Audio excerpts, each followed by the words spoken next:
Hello students, good morning. स्वागत है आप सभी का एक बार फिर से। मैं मनोज खंडेलवाल आप सभी का हार्दिक अभिनंदन करता हूं और आप सबको अपने नए टॉपिक पर लिए चलता हूं। जैसा कि आप सभी को पता है, कोरोना जैसी महामारी से हम और सब लड़ रहे हैं। ऐड भी आ रहे हैं, जीतेगा भारत, हारेगा कोरोना, पढ़ेगा भारत तभी तो आगे बढ़ेगा भारत। तो इन सारी चीज़ों को हम सब अपने अंदर ढालेंगे तभी तो ये चीज़ें सक्सेस होंगी। हम अपनी क्लास चलाने को आतुर हैं और क्लास का टॉपिक आज दोस्तों आप सबको पता है, हम अपना टॉपिक पूर्ण रूप से समाप्त जो छोटे टॉपिक थे ग्रामर के कक्षा 10 के वो कंप्लीट कर चुके थे। चाहे वो वाच्य हो, चाहे वो क्रिया हो, चाहे कारक हो, चाहे काल हो, चाहे समास हो, चाहे शुद्धिकरण हो, टोटल कंप्लीट जो हैं हम ग्रामर का टॉपिक कर चुके हैं। लोकोक्ति और मुहावरे रह गए थे, एक आध अपठित गद्यांश पद्यांश जिनके बारे में कोई रूपरेखा नहीं है। आज एक टॉपिक है और वो टॉपिक है हमारा पत्र। आज हम इसके बारे में चर्चा करेंगे कि पत्र क्या है, कितने प्रकार के होते हैं, कैसे लिखे जाते हैं, उन सारी बातों की आज हम चर्चा करेंगे। तो देखिएगा दोस्तों कि पत्र कहते किसे। इससे पहले मैं आपसे बात कहूँ कि पत्र से पहले हमने एक शब्द चुना और वो शब्द है हमारा भाषा। क्या है? भाषा। अब बात कर रहे हैं कि भाषा किसे कहते हैं। अब मैं कुछ भी बोल रहा हूँ और आप उसे समझ रहे हैं, तो समझने का जो माध्यम है मेरा और आपका, जो समझने का, मेरी बातों को आप समझ रहे हो, वो किस माध्यम से समझ रहे हो, उस माध्यम को कहते हैं भाषा। विचारों के आदान प्रदान करने का माध्यम का नाम है भाषा। दो प्रकार देखें इसका, एक तो है लिखित और एक होता है मौखिक। बहुत से लोग आपने देखते होंगे सर हम पर बोला नहीं जाता, लिख सकते हैं। बहुत से कहते सर हम पर लिखा नहीं जाता, बोल सकते हैं। तो भाषा का वो लिखित माध्यम, भाषा का वह लिखित माध्यम जिसके द्वारा विचारों का आदान प्रदान होता है, भाषा का लिखित माध्यम जिससे विचारों का संप्रेषण होता है, आदान प्रदान होता है, क्या कहलाता है? पत्र कहलाता है। क्या कहलाता है? पत्र कहलाता है। तो भाषा का ये लिखित माध्यम है जिसमें मौखिक आदान प्रदान नहीं होता, लिखित आदान प्रदान विचारों का अभिव्यक्ति का माध्यम है, पत्र कहलाता है। दो प्रकार के अपन पढ़ेंगे पत्र, औपचारिक, अनौपचारिक, वैयक्तिक और निवैयक्तिक। एक फॉर्मल लेटर होता है, एक इनफॉर्मल लेटर होता है, एक औपचारिक पत्र होता है, एक अनौपचारिक पत्र होता है, एक व्यक्तिगत पत्र होता है, एक निवैयक्तिक जिसे अपन कार्यालय पत्र कह सकते हैं, ऑफिशियल लेटर।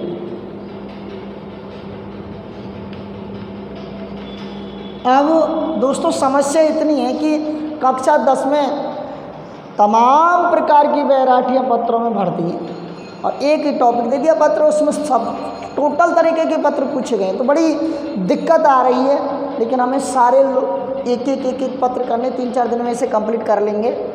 तो वैयक्तिक जो पर्सनल लेटर होते हैं, ये ऑफिशियल लेटर होते हैं कार्यालय। अब इनके बारे में आप सब जानते हैं, व्यक्तिगत का अर्थ है जो एक व्यक्ति खुद पर्सनल वे में लिखता है और ये सामूहिक वे में लिखे जाते हैं। ये निजी सगे संबंधियों के लिए लिखे जाते हैं ये पत्र। निजी सगे संबंधी जिसमें मम्मी है, पापा है, चाचा है, चाची है, ताऊ है, ताई है, भैया है, भाभी है, सहेली है और फ्रेंड्स जितने भी हैं, उन सब के लिए व्यक्तिगत तौर पर लिखे जाते हैं। और ये एक व्यक्ति की समस्या ना होकर के सामूहिक समस्याओं पर आधारित होता है निवैयक्तिक पत्र जो है। आज हम देखेंगे इन सारी चीज़ों को। सबसे पहले थोड़ा बहुत इसके बारे में जानकारी हासिल करते हैं, वैयक्तिक पत्रों के बारे में।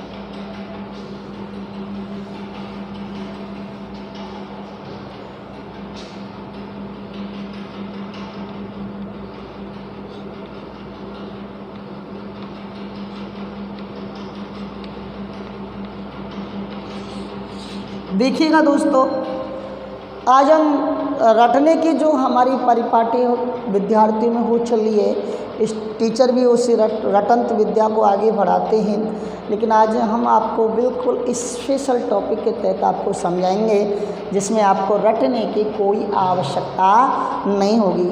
हम आपको लिखना सिखाएंगे, पत्र किस तरह लिखते हैं, ताकि कैसा भी पत्र, कोई सा भी पत्र आ जाए उसमें आपको कोई दिक्कत नहीं होगी।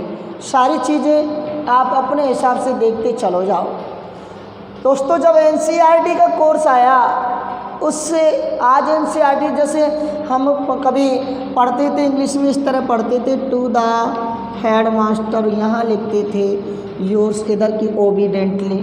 अब इंग्लिश वाले इधर से ही लिखते हैं रेस्पेक्टेड फादर, इधर से रेस्पेक्टेड फादर, और यहाँ नीचे को ही लिख देते हैं योर फेथफुल्ली योर सिंसियरली। ये सारी चीज़ें आज हो रही हैं, लेकिन ये सब एनसीईआरटी कोर्स की बात बता रहा हूँ। लेकिन जब हिंदी का आरबीएसई माध्यमिक शिक्षा बोर्ड है ना, वो यहाँ से स्टार्ट करता है तारीख वाइज। अगर आप यहाँ से स्टार्ट कर रहे हैं तो भी सही है, और आप केवल लेफ्ट साइड में लिख रहे हैं तो भी सही है। हम तो माध्यमिक शिक्षा बोर्ड के हिसाब से चलते हैं और उसे देखते हैं सब।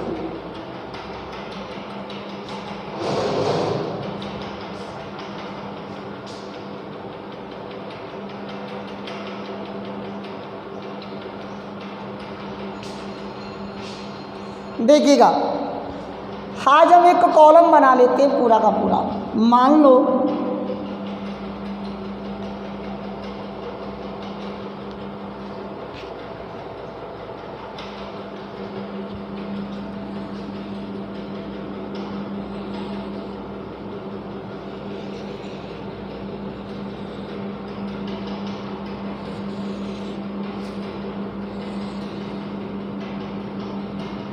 ये एक पन्ना है।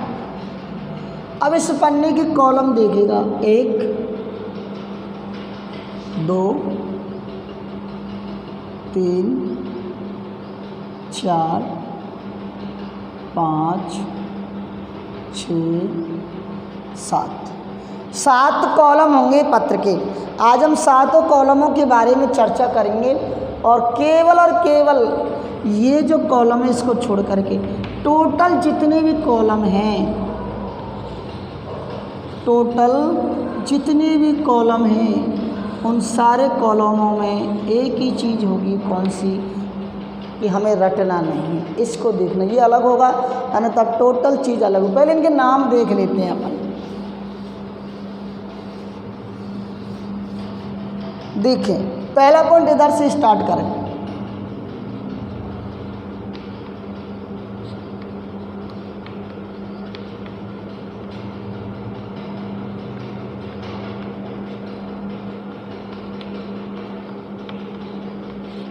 पहला पॉइंट, स्थान का नाम, पता व दिनांक, यहीं से जहाँ से पत्र लिखा जा रहा है बिल्कुल फिर इधर आ जाता है। पूरा बोर्ड है जो हमने एक पन्ना मान लिया,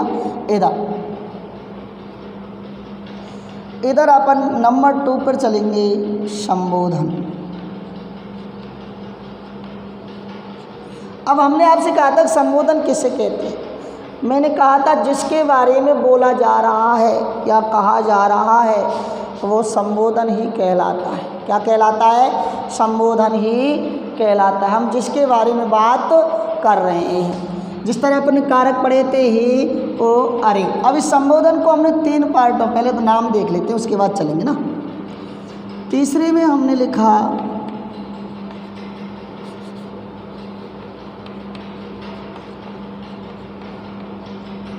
अभिवादन, चौथे में हमने लिखा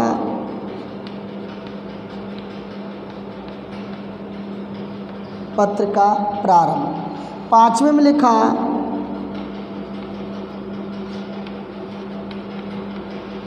मध्य भाग, और 6वें में लिखा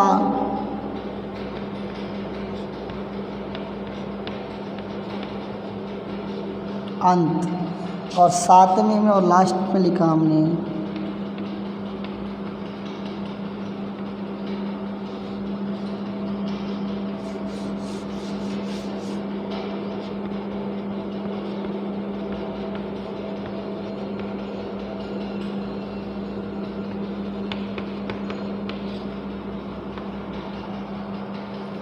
स्नेह सूचक शब्द। ये एक पूरा का पूरा आपने चार्ट बनाया सा, इस तरह से आपने देखा होगा, इस तरह से लाइन से खींची होती है।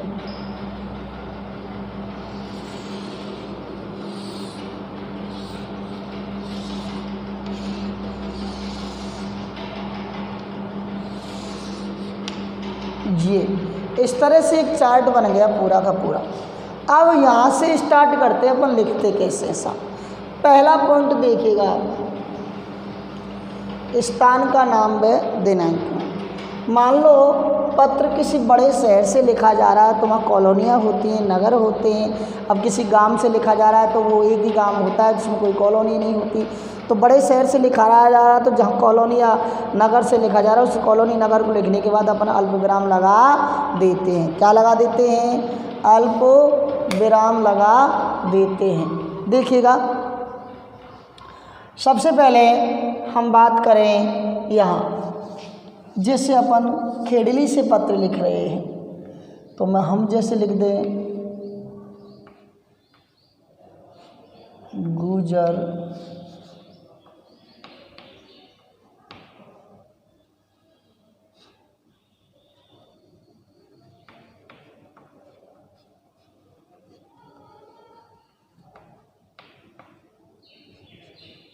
गुजर मोहल्ला कौमा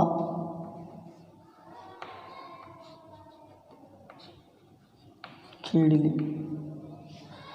दिनांक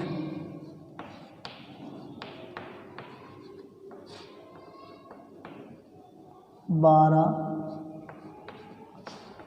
दिसंबर 2019। तो पहला पॉइंट कंप्लीट हुआ। जो सी की तारीख आएगी वहाँ अपन तारीख को लिख देंगे। अब बिल्कुल राइट में आ जाते हैं, लेफ्ट में।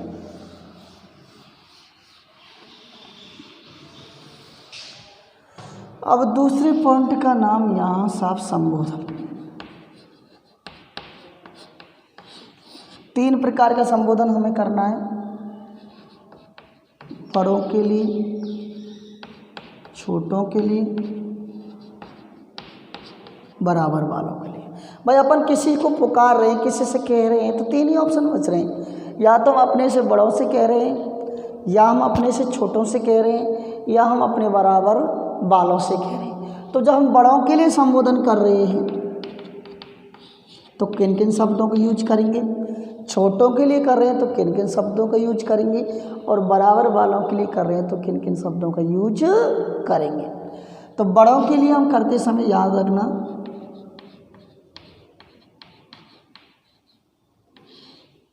आदरणीय,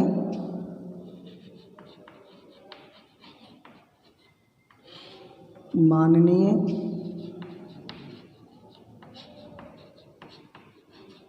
सम्माननीय, पूजनीय, श्रद्धेय,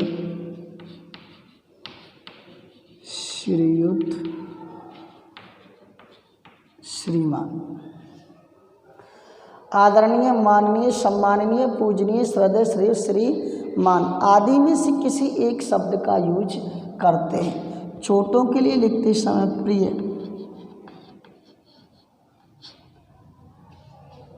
प्रिय के साथ वो संबंध लिख दिया जाता है जो लिखने वाले के साथ होता है। मान लो कोई बड़ा भाई लिख रहा है छोटे के लिए तो प्रिय अनुज, या नाम भी लिख सकते हैं प्रिय प्रभाती लाल, या बहन के लिए लिख रहा है तो प्रिय भगनी, बराबर वालों के लिए प्रिय मित्र। ये सारी चीज़ें हमने संबोधन में पढ़ी।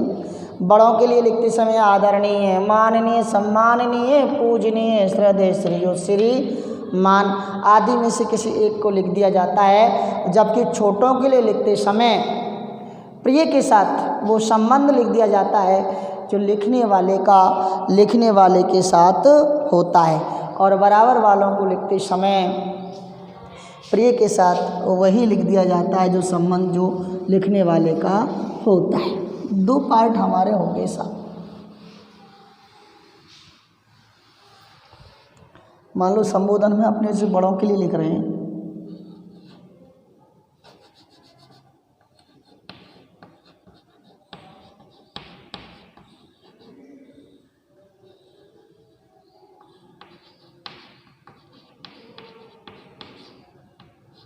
ध्यान रखना कॉमा लगेगा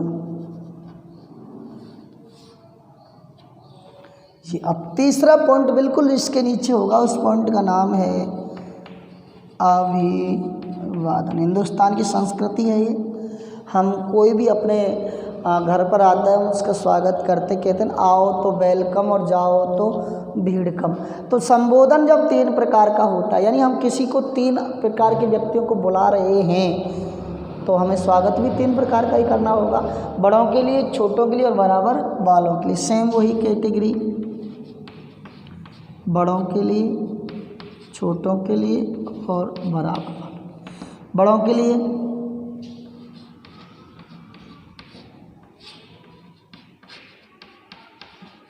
सादर प्रणाम,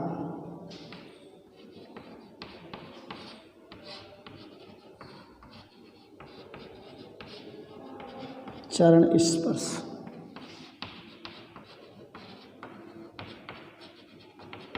ढोक। इस तरह से लिख करके अपन चिन्ह लगा देते। छोटों के लिए खुश रहो,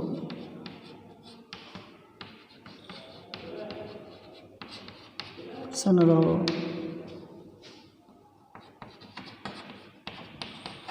चिरंजीवी, शुभाशीष। ऐसे शब्द लिखने के बाद चिन्ह लगा दिया जाता है। और बराबर वालों के लिए सादर नमस्ते। इस तरह ये तीसरा पार्ट समाप्त होता है। तीसरे पार्ट में अपन आप लिख सकते हैं राम। अब हमने यह दूसरा पार्ट संबोधन में अभिवादन बड़ों का किया है, तो हम अभिवादन भी बड़ों का ही करेंगे। पूजनीय पिताजी, सादर चरण स्पर्श, चिन्ह लगा देंगे।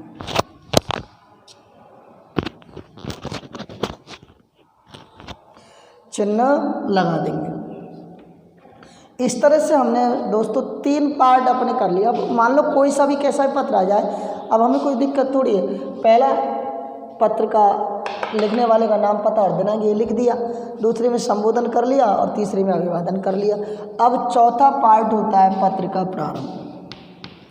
अब इस पत्र के प्रारंभ में हमें 6 पॉइंट लिखने हैं दोस्तों।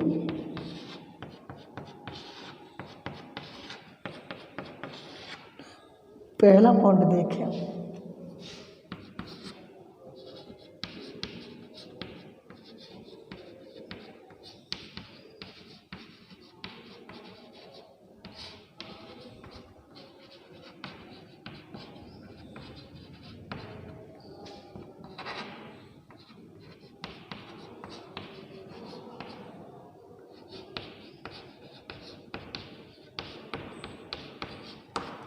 मैं यहाँ पर स्वस्थ व कुशल हूँ, I am happily and healthily, and आप भी अपने स्थान पर सही होंगे जी।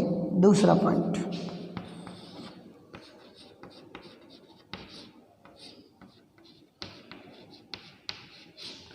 काफ़ी दिनों से आपका पत्र नहीं मिला, सो पत्र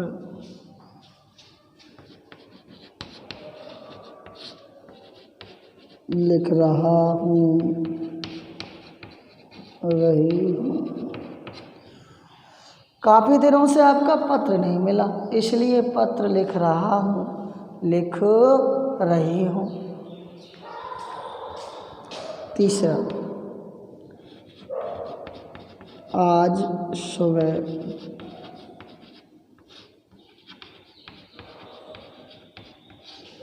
आपका पत्र मिला,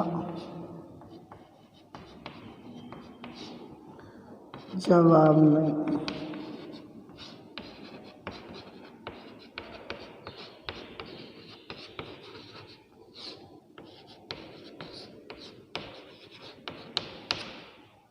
आज आपका सुबह पत्र मिला, जवाब में पत्र लिख रहा हूँ। चौथे में पत्रम कुशलम तत्रास्तु। पांचवें में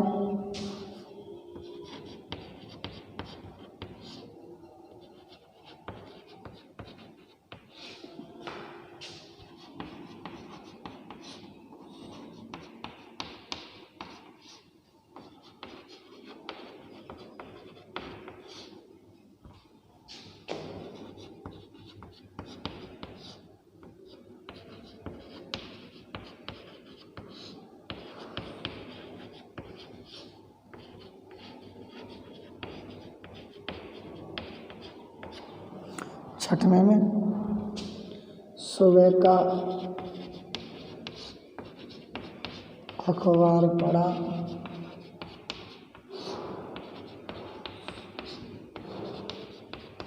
आप मेरिट में आए,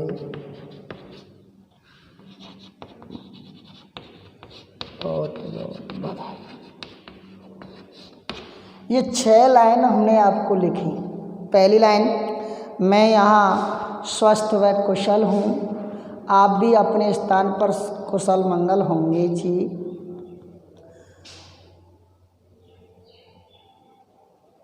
दूसरी लाइन, काफ़ी दिनों से आपका पत्र नहीं मिला, सो पत्र लिख रही हूँ। तीसरी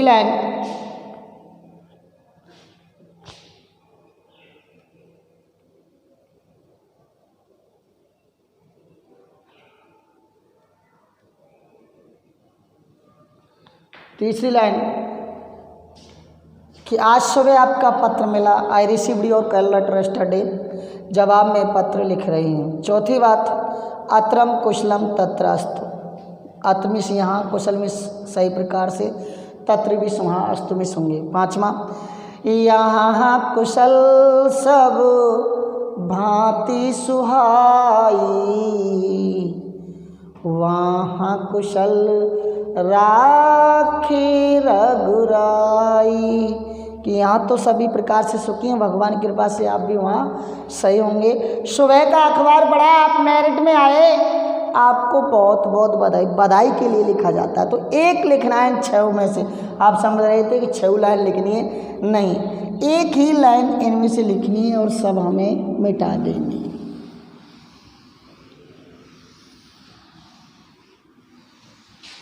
चार हो गई। अब 5वां जो पॉइंट था मध्य भाग, ये 2 पार्टों में होगा सर, एक तो पैराग्राफ चेंज होता है, एक ये अलग होगा, यानी और नहीं टोटल 6 पॉइंट हम अपने पत्र में सेम टू सेम लिख सकते। तो 6वां पॉइंट देखें, पत्र का अंत। अब इसके 2 पार्ट होंगे, 2 कैसे होंगे, ये तो है खेड़ली और ये है जयपुर। अब या तो पत्र यहाँ खेड़ली से लिखा जाएगा या पत्र जयपुर से लिखा जाएगा। अब यहाँ स्टूडेंट पढ़ने वाले जयपुर पढ़ रहे हैं, या मम्मी पापा चाचा चाची भैया भाभी जो भी रह रहे हैं। अब यहाँ बड़े लोग हैं या छोटे लोग हैं।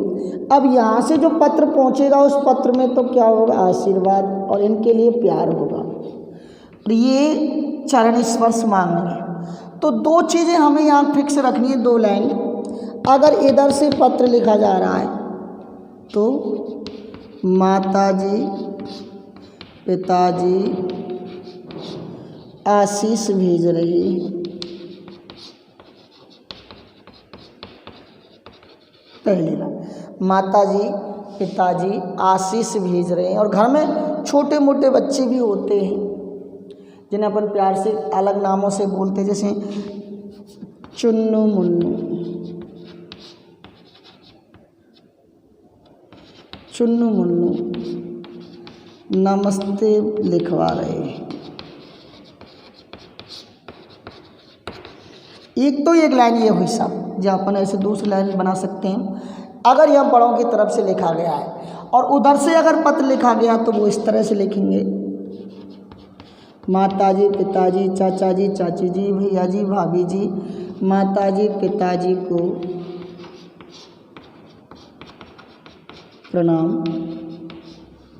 माताजी पिताजी को प्रणाम, कल्लू भल्लू को प्यार। कुछ भी लिख सकते हैं अपन, कलुआ फत्ते को प्यार। इस तरह से माताजी पिताजी को प्रणाम, कल्लू भल्लू को प्यार। अगर वहाँ से लिखा जा रहा है तो ए लिखवाएंगी और इधर से लिखा जा रहा है तो ये लिखाएंगे। इसी तरह हमारा 6 पॉइंट ख़त्म हुआ और नीचे 7वां पॉइंट है आपका, आपकी ABCD। जो भी रिलेटिव अपन उससे है वो हम लिख सकते हैं। इस तरह हमने आपको 6 पॉइंट आपको लिख करके बताए। पहला पॉइंट था स्थान का नाम व पता, जिसमें अपन इस तरह लिख सकते हैं। दूसरे में था संबोधन, जो 3 प्रकार का होता है, बड़ों के लिए, छोटों के लिए और बराबर वालों के लिए। बड़ों के लिए लिखते समय आदरणीय, माननीय, सम्माननीय, पूजनीय, श्रद्धेय, श्रेयो, श्रीमान आदि में से एक लिख दिया जाता है। छोटों के लिए प्रिय के साथ वो संबंध लिख दिया जाता है जो लिखने वाले का लिखने वाले के साथ होता है। बराबर वालों में प्रिय के साथ वही संबंध जोड़ दिया जाता है। तीसरे पॉइंट पर आते हैं अभिवादन। अभिवादन भी 3 प्रकार का होता है। बड़ों के लिए लिखते समय सादर चरण स्पर्श, सादर प्रणाम, सादर ढोक, और छोटों के लिए लिखते समय खुश रहो, प्रसन्न रहो, चिरंजीव रहो, आशीष रहो, शुभाशीष भव आदि शब्द लिख देते हैं। और बराबर वालों के लिए सादर नमस्ते लिख देते हैं। चौथे पॉइंट में था पत्रिका प्रारंभ। हमने आपको 6 बात बताई थी और 6 बातों में बताया था। पहला पॉइंट ये था कि हम यहाँ पर स्वस्थ व कुशल हैं, आप भी अपने स्थान पर कुशल मंगल होंगे जी। नंबर 2 पे बताया था कुछ दिनों से आपका, काफ़ी दिनों से आपका पत्र नहीं मिल रहा है, इंतज़ार करते करते पत्र लिख रहा हूँ। तीसरे में बताया था आज सुबह आपका पत्र मिला, पढ़कर समाचार अवगत हुए, पत्र के जवाब में पत्र लिख रहा हूँ। चौथे में था अत्रम कुशलम तत्रास्तु, और 5वें में था यहाँ कुशल सब भांति सुहाई, वहाँ कुशल राखी रघुराई। 6वें में सुबह जगह अखबार बढ़ा, आप मेरिट में आए, आपको बहुत बहुत बधाई। फिर उसके बाद 5वां पॉइंट हमने छोड़ दिया था क्योंकि वो पत्र की रूपरेखा के हिसाब से आएगा। 6वें में वही बताया था, इधर से लिखा जा रहा है मम्मी पिताजी को प्रणाम, कल्लू भल्लू को प्यार, कलुआ पत्ते को प्यार, और मम्मी पापा की तरफ से लिखा जा रहा है तो माताजी पिताजी आशीष भेज रहे हैं, और चिंटू और मिंटू नमस्ते लिखवा रहे हैं। 7वें में हमने बोला था आपका, आपकी, ABCD, यानी जो भी पुत्र पिता पिता जो भी संबंध है वो लिख दिया जाता है। इस तरह से हमने आपको पत्रों की रूपरेखा के बारे में बताया। दोस्तों, आशा है आपको हमारी ये ट्रिक्स पसंद आई होगी। ज़्यादा से ज़्यादा मात्रा में लाइक एंड सब्सक्राइब करें।